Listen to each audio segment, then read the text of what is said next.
कोपरगाव नगर परिषदेचे सर्वसाधारण सभा गुरुवार 25 जून रोजी पार पडत असताना वाढीव घरपट्टीच्या मुद्द्यावरून राष्ट्रवादी काँग्रेस पक्षाने आक्रमक भूमिका घेत अनोखं गांधीगिरी आंदोलन केलं। शहरातील नागरिकांवर लादण्यात आलेली वाढीव घरपट्टी तात्काळ रद्द करण्यात यावी या मागणीसाठी राष्ट्रवादी काँग्रेसच्या नगरसेवकांनी व पदाधिकाऱ्यांनी नगरसेवकांना गुलाबपुष्प देऊन आंदोलन केलं। वाढीव घरपट्टीमुळे सर्वसामान्य नागरिकांमध्ये तीव्र नाराजी असून नगर परिषद प्रशासनाने हा निर्णय मागे घ्यावा अशी मागणी यावेळी करण्यात आली। आंदोलनादरम्यान राष्ट्रवादी काँग्रेसच्या कार्यकर्त्यांनी आणि नगरसेवकांनी शांततेच्या मार्गाने गांधीगिरी करत आपल्या भावना व्यक्त केल्या।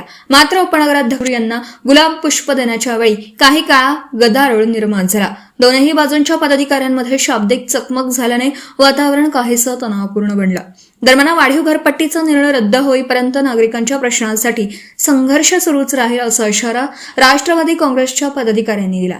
या आंदोलनाची शहरात दिवसभर चर्चा रंगली होती। सम्राट न्यूज साठी संपादक अजय विघे, कोपरगाव। कारण असे की कोपरगाव शहराची जी वाढीव घरपट्टी झाली आहे त्यासाठी राष्ट्रवादी काँग्रेसने 2 दिवसाचं धरणे आंदोलनही धरलं होतं। नगरपालिकेच्या अधिकाऱ्यांनी त्यांना स्थगिती दिली होती आणि आज जनरल मीटिंग आहे कोपरगाव नगरपालिकेची, त्या संदर्भात त्याचा ठराव आहे। तर आम्ही सगळ्यांना गुलाबाची फुलं देऊन त्यांना एक विनंती करतोय की कोपरगाव शहरातील जनतेवर जो काही बोजा पडलेला आहे तो बोजा त्यांनी रद्द करावा आणि कोपरगाव शहरातील नागरिकांना राहत द्यावी आणि 1 रुपयाही घरपट्टी वाढवू नये, त्यासाठी आम्ही संपूर्ण सत्ताधारी पार्टीच्या नगरसेवकांना विनंती करतो। आणि त्यातल्या त्यात एक महत्वाची गोष्ट अशी की गेल्या 15-16ला या कोपरगाव शहराची घरपट्टी वाढलेली, त्या दिवशी प्रशासकीय अधिकाऱ्यांनी सांगितलं।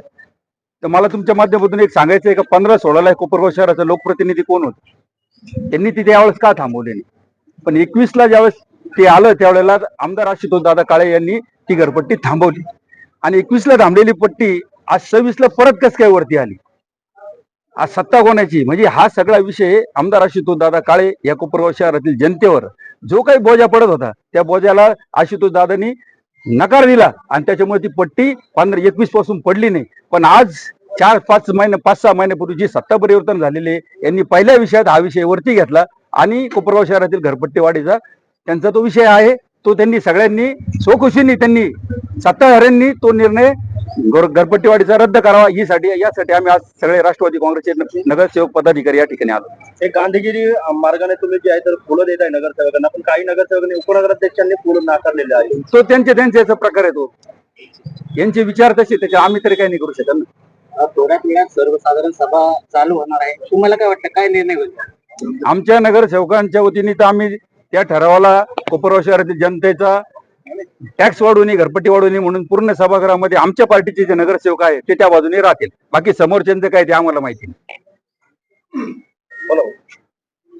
आज आम्ही सर्वजण राष्ट्रवादी काँग्रेस पक्षाचे नगरसेवक व सर्व पक्षाचे कार्यकर्ते कोपरगाव तालुक्याचे लोकप्रिय आमदार मान्य आमदार आशुतोषदादा काळे यांनी बघितलं असेल आपण का मुख्यमंत्री साहेबांना या ठिकाणी निवेदन दिलं जी कोपरगाव नगरपालिकेने या वाढीव घरपट्टीच्या ज्या नोटीस आहे या ठिकाणी लोकांना दिलेल्या आहे आणि त्याच्यामध्ये खूप तफावत आहे, त्याचा विरोध म्हणून आणि आमची जी भूमिका आहे का गेल्या 2 दिवसापासून आम्ही धरणे आंदोलन केलं होतं।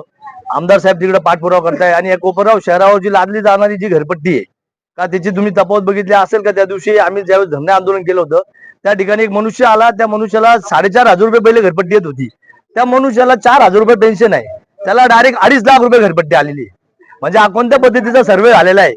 हा अतिशय चुकीचा सर्वे झालेला आहे, अतिशय चुकीच्या पट्ट्या या ठिकाणी लोकांना वाटण्यात आलेल्या आहे आणि आज 25 तारखेला आज जनरल बोर्डमध्ये तो विषय या ठिकाणी घेण्यात आलेला आहे आणि त्या विषयाचा अनुसरून आज आम्ही सर्व नगरसेवकांना आज एक गांधीगिरीच्या माध्यमातून आम्ही त्यांना सर्वांना विनंती करतोय का आपल्याला ह्या सगळ्या कोपरगावच्या शहरातल्या लोकांनी आपल्याला या कोपरगाव शहराची सेवा करण्यासाठी या ठिकाणी निवडून दिलेले आहे, कोपरगावचे विकास काम करण्यासाठी निवडून दिलेले आहे, कोपरगावच्या लोकांना त्रास देण्यासाठी या ठिकाणी निवडून दिलेले नाही।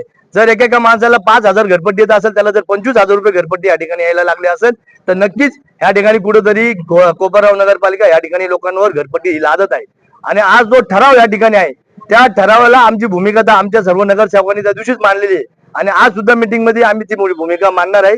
तीच विनंती करण्यासाठी आम्ही आज सर्वजण या ठिकाणी उपस्थित राहिलो आहे।